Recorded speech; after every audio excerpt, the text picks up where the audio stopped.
नमस्कार दोस्तों। अविश्वास प्रस्ताव गिर गया है लोकसभा में, वो निरस्त हो गया, पास नहीं हुआ है। मैंने अपने पिछले वीडियो में भी बताया था आप लोगों को कि वो पास नहीं होगा, और उसका कारण भी बताया था क्योंकि अविश्वास प्रस्ताव जो पास किया जाता है वो सिंपल मेजोरिटी से किया जाता है। और सिंपल मेजोरिटी मतलब कि जितने लोग वहाँ प्रेजेंट हैं, जितने एमपी प्रेजेंट हैं लोकसभा में, उसमें से आधे से ज़्यादा, यानी कि 51% आप मान सकते हैं मोटा मोटी वोटिंग होना चाहिए।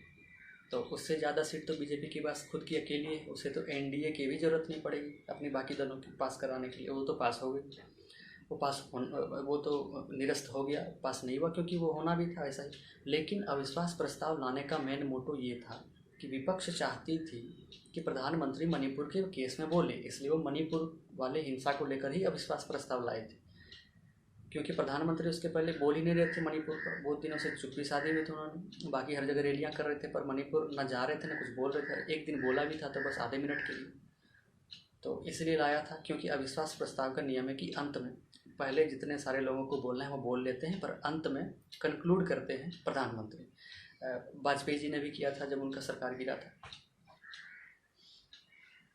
तो प्रधानमंत्री जी ने कंक्लूड किया, 2 घंटे से ऊपर का भाषण दिया, पर मणिपुर पर 5 मिनट के आसपास बोला। तो ये एक स्टेट्समैन की निशानी तो नहीं है।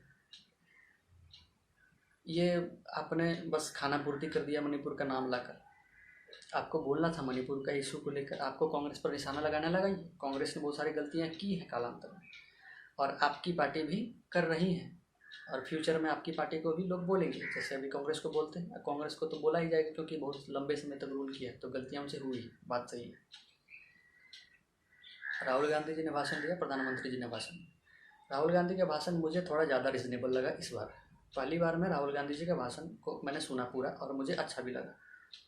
पिछला इस अविश्वास प्रस्ताव में भी मैंने सुना था दोनों का भाषण, और राहुल गांधी जी का भाषण मुझे इफेक्टिव ज़्यादा नहीं लगा था, और वो जो आंख मारने वाला किस्सा हुआ था उनके साथ, वो बिल्कुल भी पसंद नहीं आया था। इस बार फालतू में उनको लेकर फ्लाइंग किस वाला मुद्दा उठाया जा रहा है, वो बस वो उन्होंने जानबूझकर किया नहीं था। और वीडियो बहुत ही शॉर्ट है, बस फ्रैक्शन ऑफ सेकेंड है, वो देख के लगता भी नहीं कि फ्लाइंग किस दे रहे थे। और जैसा वीडियो यूट्यूब पर अवेलेबल है वो सब देख के, और वो मुद्दा है भी नहीं और होना भी नहीं चाहिए, पर मीडिया उसे ही मुद्दा बना रही है। अगर फ्लाइंग किस से महिला एमपीज़ को बेइज्जती फील हुई है, तो 2 महिलाओं को मणिपुर में नंगा सड़क पर चलाया गया, 40 से ज़्यादा लोगों ने उनका रेप किया, तो उस समय आपको बेइज्जती फील नहीं हो रही है? एक भी महिला सांसद गई नहीं है वहाँ, न मंत्री गई है, महिला कल्याण मंत्री तो गई नहीं। वो तो उनका स्पीच तो मैंने पूरा सुना भी नहीं, क्योंकि ऐसा लग रहा था वो एक्टिंग कर रही है। आप बहुत आक्रामक हैं कांग्रेस को लेकर, रहिए, मुझे उससे कोई लेना देना नहीं है। कांग्रेस के नेता बीजेपी को लेकर आक्रामक हैं, रहें, कोई लेना देना है उससे, वो सारे मतलब की बात नहीं है। दोनों दो पार्टियां आक्रामक रहेंगे एक दूसरे को सरकार बनाने के लिए, वो ऐसा करेंगे और करते हैं और करते आए हैं। हर देश में होता है, सिर्फ हमारे देश में। लेकिन जो मुद्दा है मणिपुर पर डिसाइड आप दोनों मिलकर करिए, पक्ष विपक्ष दोनों मिलकर बात करिए। दोनों एक दूसरे पे कीचड़ उछाल रहे हैं। अब सरकार तो ज़्यादा ही कर रही है, सरकार अपनी नाकामी मान ही नहीं रही है। अभी अगर ठीक है, राजस्थान में भी कुछ कांड हुआ था, छत्तीसगढ़ में भी हुआ, तो वहाँ भी आप अविश्वास प्रस्ताव लाइए, मुख्यमंत्री से बयान लीजिए। लेकिन ये क्या मतलब है कि आप मणिपुर में बोलने से पहले वहाँ बोलेंगे? अरे मणिपुर की घटना अलग है, राजस्थान की घटना अलग है, आप अलग अलग दोनों पे जाके बोलिए। ऐसा नहीं है कि किसी एक पर बोलिए, दोनों पे बोलिए, क्यों नहीं बोलिए? आप इस समय सरकार में है, एबव एबव योर पार्टी। प्रधानमंत्री को ये चीज़ समझना पड़ेगा। वो प्रचारक के तौर पर भाषण दे रहे हैं, उन्हें अपने भाषण को स्टेट्समैन की भाषण के तौर पर देना होगा। तो उनके भाषण से मैं इस बार संतुष्ट बिल्कुल नहीं, क्योंकि वो बात वही होगी, तू इधर उधर की ना बात कर, ये बता कि कारवां लूटा कैसे। बात वही थी, मणिपुर क्यों जल रहा है, कैसे जल रहा है, उस पर बात नहीं हो रही है। बात इस पर हो रही है कि उसने पहले क्या किया था, इसने पहले क्या किया था, इधर उधर की बातें हो रही है। अरे अभी प्रॉब्लम का सॉल्यूशन कैसे लाना है वो बात कीजिए। विपक्ष वाले भी, सरकार, दोनों मिलकर बात कर लीजिए। इतने इतने एमपी सारे बैठे हुए हैं, एक के भी दिमाग में सॉल्यूशन नहीं आ रहा है, ऐसा तो नहीं हो सकता है। पर आप इग्नोरेंट क्यों हैं पता नहीं, आपको नहीं होना चाहिए।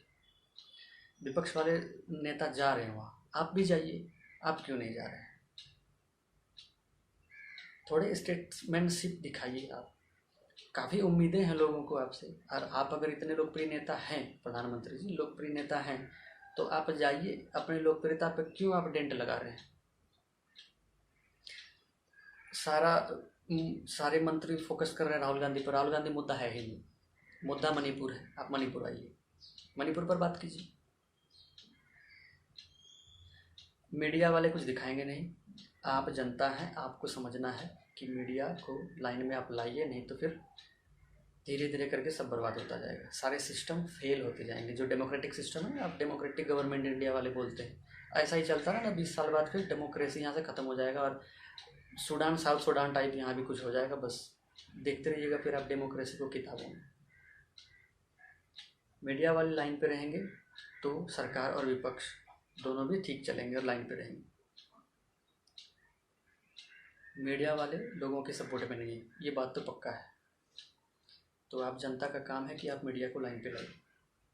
धन्यवाद।